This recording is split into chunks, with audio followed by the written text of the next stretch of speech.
안녕하세요. 뉴스 속 날씨 이세나입니다. 최근 기후변화로 인해 폭설과 태풍이 발생하면서 전 세계가 몸살을 앓고 있습니다. 서서히 변하고 있는 생태계도 주목을 해야 하는데요. 그중에 대표적인 게 바로 꿀벌의 감소입니다. 꿀벌이 사라지면 식물이 사멸하고 인류의 생존까지 위협을 받는데요. YTN 사이언스 심재훈 기자와 함께 이에 대해 자세히 알아보겠습니다. 심 기자 안녕하십니까? 안녕하세요. 네. 이 아인슈타인이 생전에 만약 꿀벌이 사라지면 식물이 멸종을 하고 또 인간도 4년 안에 사라질 것이다 이런 말을 했다고 하는데 이 말이 최근에 다시 또 주목을 받고 있다고요. 네, 아인슈타인의 말은 꿀벌이 사라지면 나무와 꽃과 식물은 열매를 맺지 못하고 종간 혼란으로 인간의 생태 기반조차 흔들릴 수 있다는 경고입니다. 지구비 식물의 3분의 1이 꿀벌 등에 의지해 열매를 맺는 충매화인데요. 이렇게 생태계 순환에 중요한 역할을 하고 있는 꿀벌이 최근 몇 년 사이 세계 곳곳에서 대량 폐사하거나 사라지고 있습니다. 우리나라에서도 봄철 냉해가 꿀벌 애벌레를 동사시키고 있습니다. 아열대화로 인해 꿀을 만들 꽃도 사라지고 있어 문제가 되고 있습니다. 네, 이런 상황에서 미국에서는 좀비 꿀벌이 또 확산되고 있어서 문제라고 하는데 어떤 내용인가요? 네, 미국 오리건과 버몬트, 워싱턴주 등에서 꿀벌이 하늘을 날지 않고 땅바닥에서 뒹구는 모습이 관찰됐습니다. 마치 술에 취한 것처럼 이상한 행동을 보이는데요. 꿀벌의 이상 행동은 기생파리의 유충 때문인 것으로 밝혀졌습니다. 기생파리가 꿀벌 등에 붙어 알을 낳으면 알이 꿀벌 몸속에서 부화해 유충이 됩니다. 이 유충이 벌의 장기와 뇌를 파먹으면서 성장합니다. 이 때문에 신경계와 뇌가 훼손된 꿀벌이 좀비처럼 빛을 찾아 밤에 비행을 하는 등 죽기 전까지 비정상적인 행동을 하는 겁니다. 전문가의 말 직접 들어보시겠습니다. Somehow taking control of the bee's behavior, maybe by altering the expressions of the bee's rhythm genes, the timing of activities and so on. 네, 현지 언론은 좀비 벌로 인해 관련 업계가 막대한 피해를 보고 있다고 보도했습니다. 특히 곤충학자들은 기생파리가 꿀벌을 숙주로 삼기 때문에 좀비벌이 다른 대륙으로 확산될 가능성도 있다고 밝혔습니다. 현재까지 좀비벌의 확산을 막을 치료제는 개발되지 않은 상태입니다. 네, 꿀벌이 점점 줄고 있는 상황에서 좀비벌까지 확산을 하고 있다니 정말 문제네요.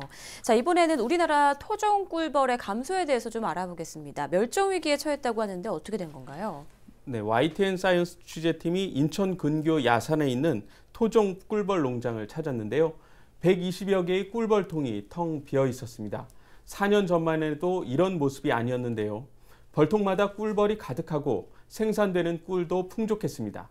하지만 2009년부터 갑자기 닥친 꿀벌 전염병에 분홍을 꿈꾸던 농장주의 꿈은 산산조각이 났습니다. 토종 꿀벌 폐사는 이 농장만의 일이 아니었습니다. 전국을 뒤덮은 바이러스성 전염병에 토종 꿀벌의 90%가 4년 만에 폐사한 것입니다. 낭충봉합부패병인데요. 국내에서 토종벌 괴질이라고도 불립니다. 바이러스에 의한 전염성 질병으로 꿀벌 애벌레에 발생합니다. 부화기부터 유충이 번식하는 봄에서 여름 사이에 주로 감염되는데 애벌레가 점차 쪼그라들며 외피가 단단하게 굳어져 번데기가 되지 못하고 말라 죽게 됩니다.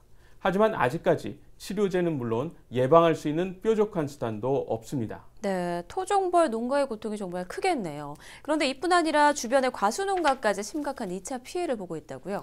네, 배와 사과나무는 수정이 돼야 열매를 맺는데요. 꽃에서 꿀을 빤 토종 꿀벌이 꽃가루를 묻혀 다른 곳으로 옮겨주는 역할을 합니다. 서양 꿀벌은 배와 사과꽃을 싫어하기 때문에 토종벌을 대신하지 못합니다. 토종 꿀벌이 사라진 과수농가에서는 사람이 직접 수정 작업을 하고 있었습니다.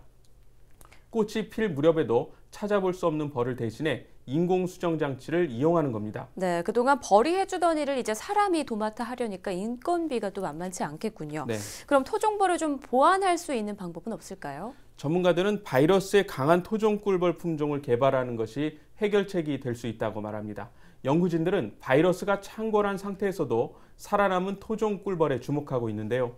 유전적으로 다른 토종벌에 비해 바이러스 내성이 강한 특성을 지니고 있을 가능성이 높기 때문입니다.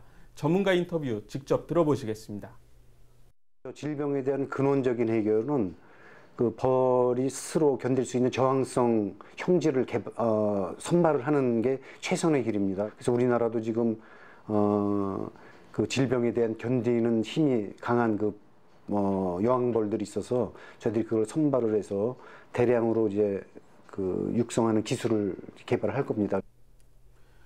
전문가들은 또 꿀벌의 신경계를 손상시키는 농작물 살충제 문제와 꿀벌의 방향 감각에 이상을 줘 재벌통으로 돌아가지 못하게 하는 휴대전화 전자파 그리고 기후변화 문제를 해결해야 한다고 조언합니다. 네, 정말 상황이 심각한데 아인슈타인의 말이 현실이 되지 않도록 지금이라도 손을 좀 많이 써야 될 것 같습니다. 네, 오늘 말씀 고맙습니다. 2005년 국제식량농업기구가 꿀벌이 열매 식물에 미치는 영향력을 조사한 결과에서 전 세계 식량의 90%를 차지하는 100대 주요 작물 가운데 71개 작물이 양생 벌류와 또 꿀벌의 꽃가루 바지에 의존한다라는 내용이 발표됐습니다. 최근 우리나라에서도 과수와 채소 작물에 꿀벌이 기여하는 가치가 무려 6조 원에 이른다는 결과가 나왔는데요. 소중한 꿀벌을 보호하기 위해 국제적인 노력을 기울여야 할 것 같습니다. 뉴스 속 날씨 오늘 준비한 내용은 여기까지입니다. 시청해주신 여러분 고맙습니다.